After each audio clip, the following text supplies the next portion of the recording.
Welcome back to another episode of Raising the Bar, TKJE podcast. Today we have filmmaker, special effects makeup artist, and owner of Zinks Town, Hillary Zinks. Hillary Zinks is an unconventional entrepreneur. Starting from homelessness, Hillary has reached successes that she didn't even know were possible. After leaving her abusive husband, couch surfing with family, friends, and living in a hotel for a month, Hillary finally saved enough money, and her mom found an affordable live workspace with a storefront. After having to pivot during COVID, one thing led to another, and they had a full-blown store with a small, magical, succulent bar. After a viral video turned the store upside down, the magical succulent bar took over the entire space, and now sky's the limit. Plan your steps and take flight. Raising the Bar, TKJE. All right, welcome back to another episode of Raising the Bar, TKJE podcast. I'm excited about this one, you guys. This young lady is doing fantastic things in the community. She's smart, educated, and she's got a really great vision. And I was really excited when I met her. I met her at a networking event. We got to talking, and I went and saw her business, and I was just blown away with what she's doing right now. So I'm excited to have on the show tonight filmmaker and special effects makeup artist and owner of Zinks Town, Hillary Zinks. How are you tonight? So good. I'm clapping for us. Okay. I appreciate you. Again, I appreciate you taking the time to, to be a guest on the show. And, I'm working to build this. And when I met you, it was just really cool to hear your story. And I thought, wow, other people can benefit from that. Then going and seeing your business. I loved all of it. And we get to hear about you and what you're doing. So are you ready to get started? Yes, I am. And I already apologize for my dogs in the background. So that's all right. That's right. I understand.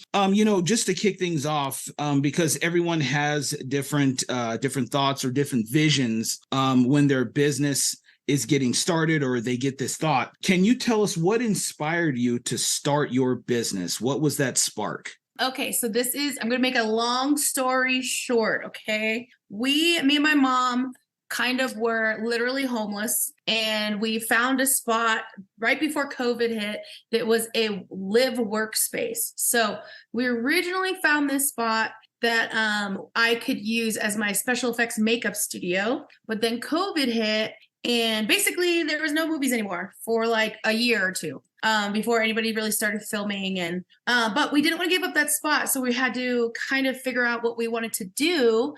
And since we were just done being homeless and, getting our money back on track or whatever, we didn't really even know what kind of business we were going to have or what we could do without any business loans. So we thought about an art space or a creative art space, because you can get artists to come in, leave their work on commission instead of us having to pay them up front.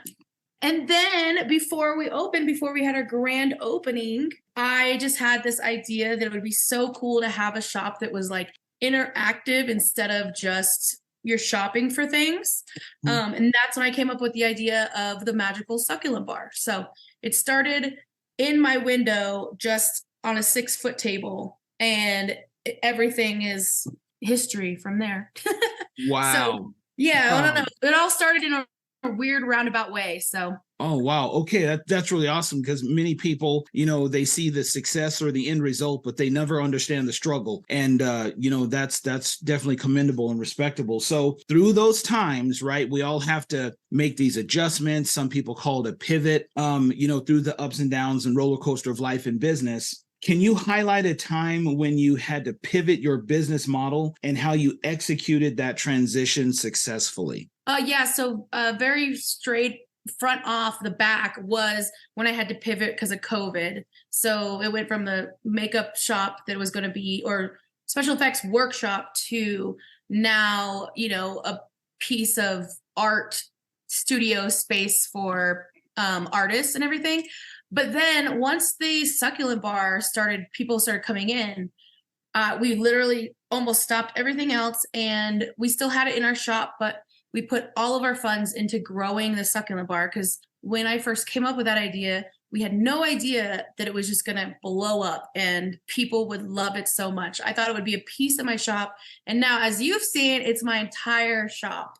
So that shop, as you've seen, say it's like 1,500 square feet. Well, it used to be 2 rooms and half of it was where me and my mom lived. And so we even took down the walls and doubled the space of the shop. So because the succulent bar took off so much. So that pivot really helped us take off as a business and like make us stand out because nobody has a magical succulent bar like us at all, like to any extent. You were living in the building at Yeah. some point? Yeah, for like 3 years. So like we got it right before COVID and we didn't take off until this December. And then we were like forced to move out because we had 3-hour-long waits of people trying to do the succulent bar. And we were like, okay, we need to move out so we have more space. And now we did. Wow. So your business literally helped you move out of house and home, but it also pushed you out of your house to get a new house, which is really cool. Lessons learned, right? We make mistakes, we try, we fail, we got to get back up, and lessons are learned along the way. What are some of the most important lessons you've learned from failure or mistakes? So one of the biggest lessons that I just recently learned has everything to do with, I guess, putting all of my eggs in one basket. So when I say that, I meant all I did was advertise on Instagram. Because all of my advertising was on Instagram, even though it exploded because of it, once my Instagram was hacked, then my business dropped dramatically. So I'm still navigating through that, but I know we're going to recover and we're going to be just fine. But now I know that instead of just, advertising on Instagram, I'm also going to have to do it on TikTok and then maybe pay for some TV ads or some other ads. So I would just not put all of your eggs in one basket because you never know. Like I never thought I would be hacked because I'm not one of those people that click on a random link or anything like that I know of. So I still don't know how I got hacked. Yeah, that's really taught me a very tough lesson. Yeah, I agree. Having those avenues is really good for businesses. So you mentioned possibly having to pay for ads, and when it comes to finance, especially in your situation and what you've fought through. When it comes to the financial aspect of it, how did you manage this like funding, budgeting, and cash flow through this while you've been on this journey? So this again, I don't think is like, I didn't have a business plan, right? Because we kept having to pivot. I had bad credit. I was recovering from leaving my ex and everything like that. So once we found this live workspace, basically how it worked is that over a year or so, I was working as a makeup artist still once COVID, once we got a control of, I guess, how to take care of COVID and take care of yourself during it, I was back as a makeup artist. So all of my income there slowly paid for my shop. So I slowly got product. I slowly got pots. I slowly got, I found, wholesalers or of the sort, but everything came out of my pocket. And I was only able to do that because I was at a live workspace. So if I had to pay rent somewhere else and then rent there, then my business never would have come to life. Something key that you mentioned there, you said you slowly begin to build everything. A lot of times people see, again, the end result and they think overnight success, but you're living proof that it's not overnight.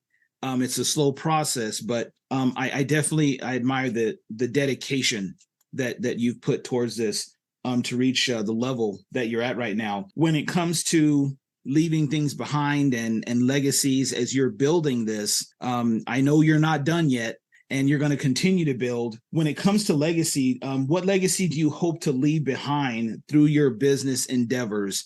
What can people get from you and what do you want to leave them? I want to leave them at least 2 different things. And one is that I think if there's a will, there's a way. Like when I say I was homeless, I was not joking.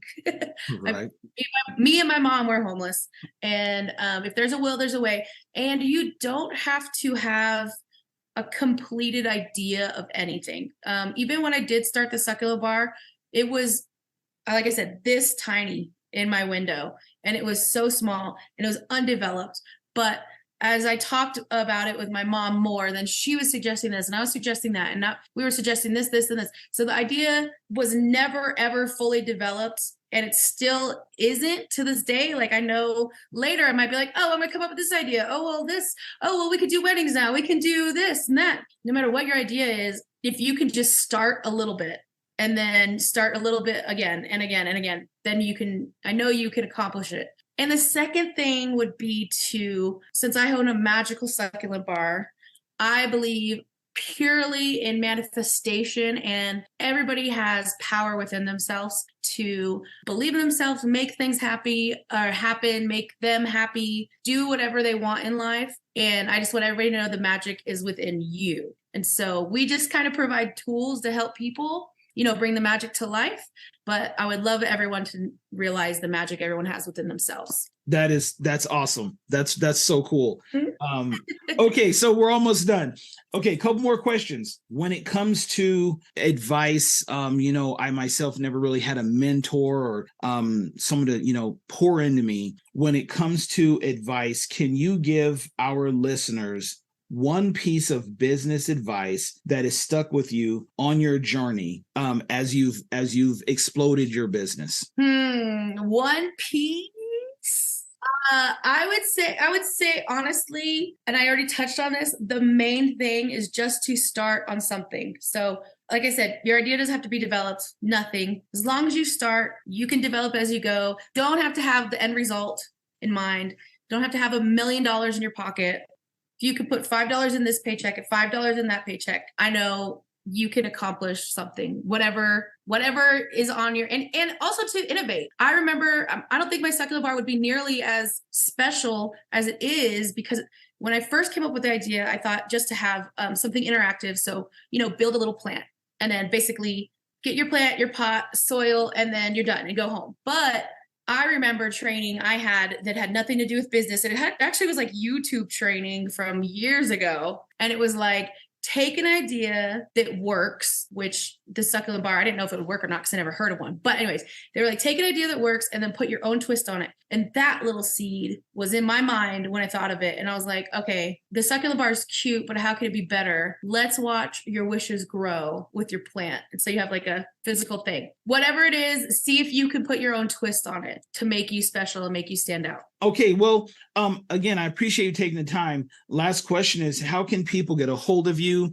If you want to describe what your business is, the succulent bar itself, I just want to make sure people know where you are, how they can contact you, how they can follow you, so we can spread the word about your business. Okay, so I'll describe it real quick, but basically it's a magical succulent bar. So you get to pick your succulent, your pots, and then you get to sit down and then we guide you through a whole like manifestation process, and you get to pick crystals and flowers, which are magical elements to help your wish grow. And then you get to plant and decorate. So it's a really fun experience. There's really nothing like it. And then to follow me, I'm on at Zinkstown and Zinkstown Official on Instagram and TikTok.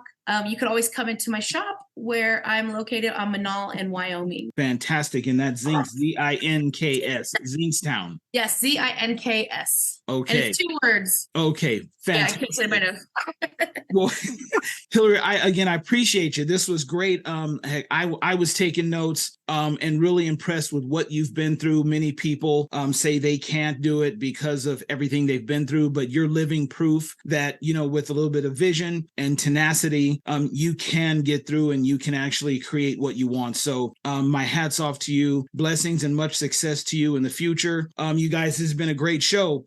Hillary, anything else? No, but I know everybody's so magical and I wish you all the best and thanks so much for having me. Oh, all right. Well, thank you. And listeners, we'll have another one for you shortly. Thank you. Appreciate your time. Have a wonderful night. Bow.